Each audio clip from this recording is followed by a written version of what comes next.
Di sebuah hutan yang rindang dan penuh nyanyian burung, hidup seekor tupai muda bernama Pipi. Ia terkenal karena kelincahannya memanjat, melompat dari pohon ke pohon, dan menemukan buah-buahan sebelum hewan lain sempat mengendus aromanya.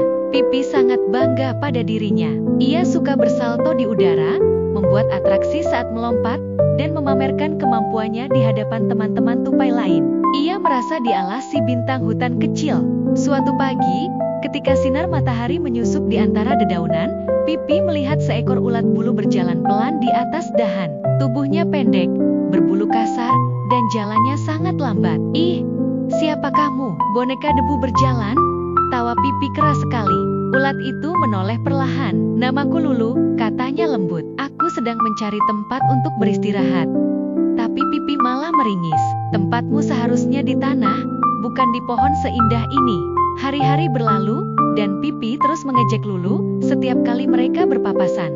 "Kamu jalan 5 langkah baru napas. Awas, jangan sampai angin tiup kamu jatuh," cibir Pipi, sementara teman-temannya tertawa kikuk, tak enak hati. Lulu hanya diam, meski hatinya kadang perih. Tapi ia tahu, hidup bukan soal siapa yang paling cepat, melainkan siapa yang terus berjalan. Ia pun mulai membangun kepompongnya diam-diam di balik daun mangga tua. Beberapa minggu kemudian, Lulu tak terlihat lagi. Dedaunan mulai menguning, dan angin hutan mulai berbisik tanda musim akan berganti. Pipi pun lupa tentang si ulat bulu aneh itu. Suatu sore yang cerah, Pipi mendengar ada pohon kenari yang buahnya matang di puncaknya.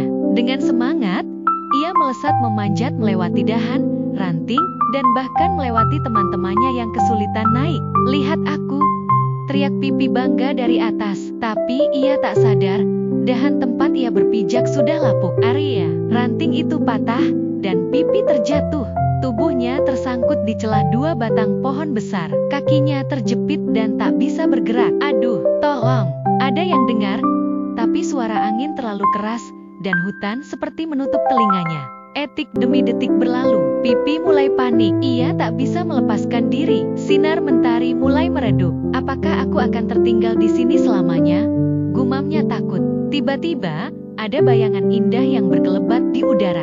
Seekor kupu-kupu berwarna ungu, biru, dan emas terbang mendekat. Sayapnya memantulkan cahaya sore. "Pipi," suaranya lembut dan penuh kehangatan.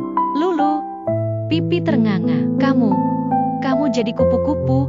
Lulu tersenyum. "Tak, aku tahu kamu dalam bahaya. Tunggu di sini, aku akan mencari bantuan." Lulu terbang rendah, menyusuri dahan dan ranting, hingga menemukan Lola, Timmy, dan Rara tupai-tupai yang dulu juga sering diejek Pipi. "Pipi terjebak di pohon tinggi. Ia butuh pertolongan kalian," kata Lulu cemas. Tanpa ragu, ketiga tupai itu berlari secepat mungkin. Dengan kerjasama dan kekuatan, mereka berhasil menarik tubuh Pipi keluar. Napas Pipi terengah, tapi wajahnya bersinar lega dan malu. Ia menatap Lulu dan teman-temannya dengan mata berkaca. Aku minta maaf. Aku dulu sombong dan suka menghina. Tapi sekarang aku tahu, bahkan yang kupandang rendah pun bisa menjadi penyelamatku."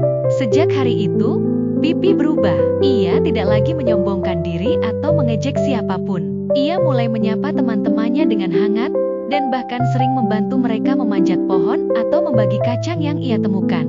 Lulu pun kembali terbang mengelilingi hutan, kini sebagai kupu-kupu yang dikagumi. Tapi yang paling berharga baginya bukanlah sayap indahnya, melainkan hati yang belajar menghargai. Karena keindahan sejati bukanlah pada kecepatan atau warna, tapi pada sikap yang rendah hati dan penuh kasih.